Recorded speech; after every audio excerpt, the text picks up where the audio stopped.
No, I didn't. It was Hidden Lake, and it was part of the whole ranch, and we just didn't go there. But I know the boys did later. The younger boys, they get out and find things. How did you feel when the camp closed, Louise? Well, I wasn't there by that time. We left. My husband was at that time down, well, he was still going around and around in the ships, and yeah. So I didn't. It was wonderful when the war was over. We were all happy because, well, in San Pedro, everything was blacked out. At night, you weren't even allowed to use your headlights. In fact, my sister ran into a barrier and broke her teeth out. She had no business being out, but she was.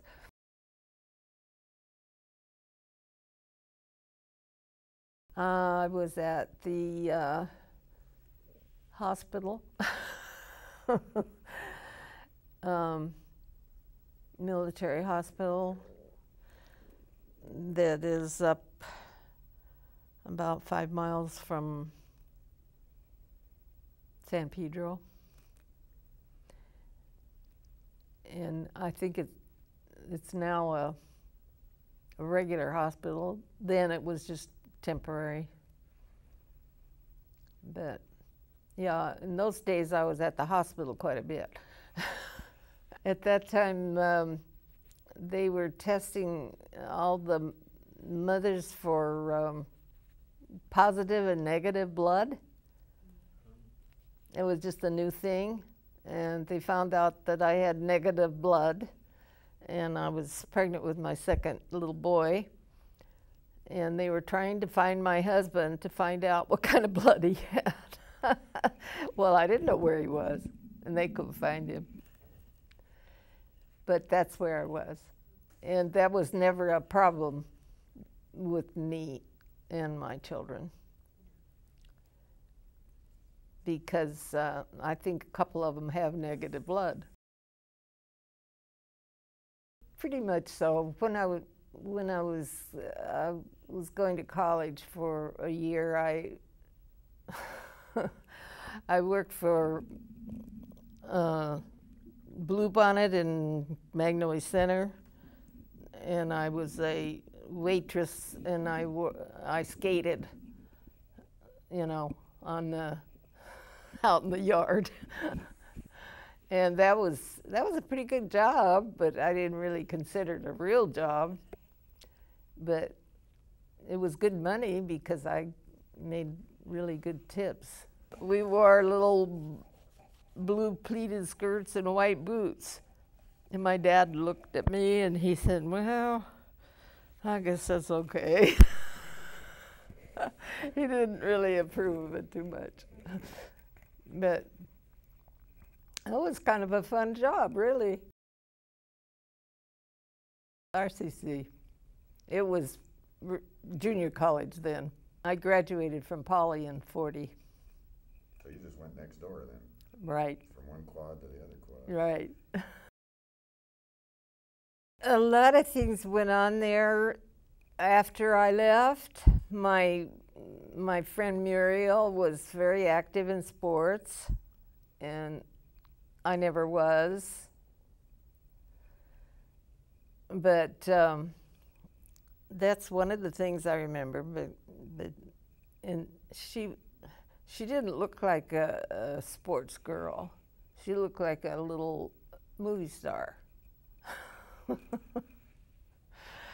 But she was very athletic. She loved to play tennis. She loved to ride horses and do all those things. So and I had several friends that were working there at that time, and I don't know what happened to them. Not anymore, because we're so darned old, you know.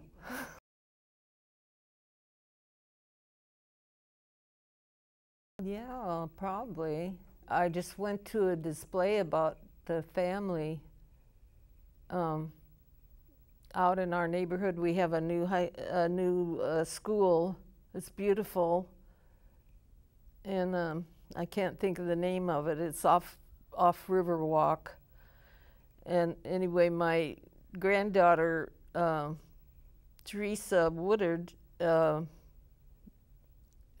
is the historian for the museum in Riverside. And she had a display there of the family, and it's beautiful.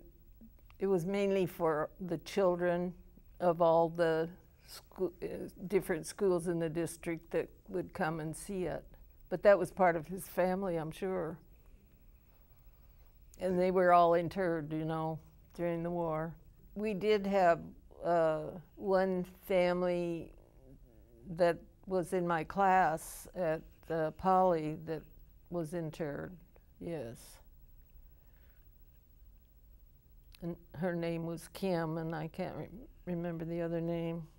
But I know they were one of the first families, and they lived out toward, on Lacadena, out toward Colton, and they had, there was a big splurge about it because they had a shortwave system in their house, you know, and they thought, oh gosh, they're spies. But the Japanese people like to do that kind of stuff. But anyway, they all ended up out in the desert, which was sad. But people were so paranoid, you know.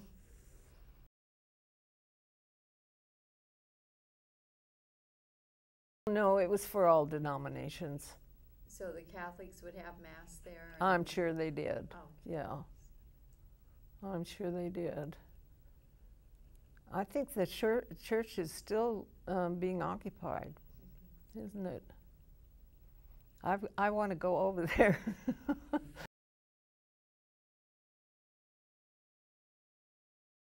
Well, it's kind of nostalgic, you know.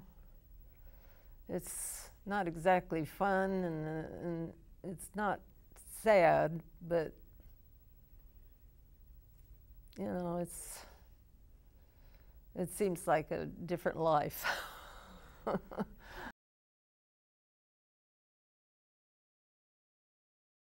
Well, I think anything that they could save would be wonderful. You know, I think we've been too much into this business of let's tear everything down and build it anew. Like, I know my husband was so against when they tore the old library down in Riverside, and they built that, whatever it is they have now that they want to tear down again. You know, before that they had a Carnegie-style library, and it's too bad that they couldn't have restored it.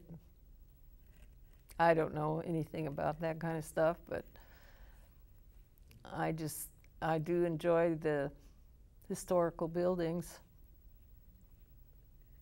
Well, I hope they save the fire department downtown. I hope they don't. They're going to tear that down and put up a new one? No, they're turning it into a museum. I think. Good, wonderful, wonderful.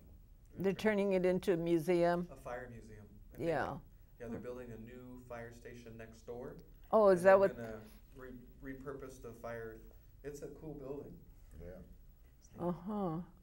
I have pictures of, you know, some of my grandchildren and my husband there in the old building. Is that where he was stationed? Yes. That building downtown? Yes. Oh, wow. Yeah.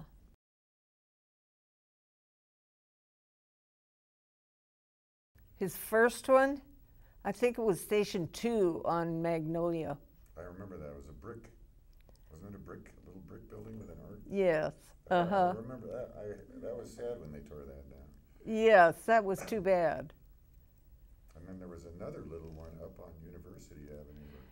Oh, he was out there too. That's still there, I think. Is It's it? like a tattoo parlor or something. Yeah. Yeah, he was in just about all of them. And then after he became, well, probably while he was assistant chief, they built one in La Sierra and one up on Alessandro and another one, oh, I don't know where. But that was one of the things that he did.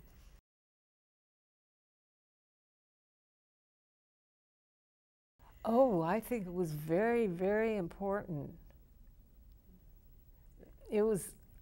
I thought it was sad because most of the men that came through there were draftees. And some of them were like 30 years old. And they weren't in probably tip-top health. But, you know, what they say about draftees, if you're warm, you're in. Something like that. And anyway, they did their best to prepare them, you know. And I didn't see anybody saying that I don't want to go, you know, Mr. Custer. They all seemed to be of one accord that this was something they had to do. And I was just showing Bobby for a few minutes a book that my nephew has written, and I think that I had 20 family members in the book that were in the service from the World War II through Vietnam. I said, I don't want any more wars. I've been through 3 wars. That's enough for me. Because my husband was recalled to Korea, you know. But it looks like that's the way it's going to be, doesn't it? It does, unfortunately. Yes.